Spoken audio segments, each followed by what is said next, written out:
This is one of a series of short videos on Drumbridges roundabout.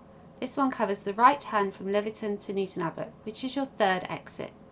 Remember, from this direction there are no traffic lights on the approach, so you will need to give way to traffic coming from your right. As we approach the roundabout, you'll see a sign on the left that confirms that Newton Abbot is the third exit, and the road markings will tell you right hand lane only for Newton Abbot. Remember, there are give way lines. You will need to give way to any vehicles coming from your right.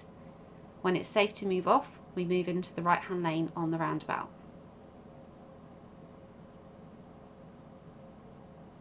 Sometimes it can take a while to join the roundabout here, depends on how busy the rest of the roundabout is.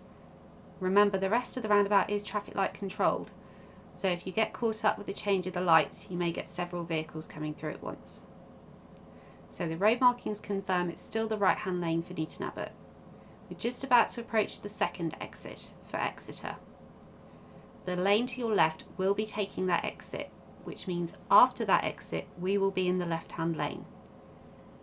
It's important to check, particularly on your left side here, for any bikes or anything else that might be coming up on the left.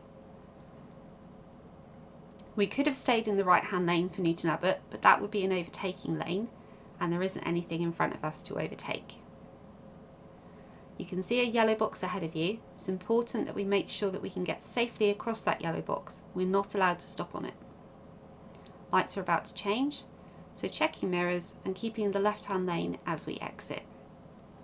Remember, the second lane can also take the exit, and that lane will shortly be merging in with yours, so watch out for those overtaking vehicles. I hope you found this useful.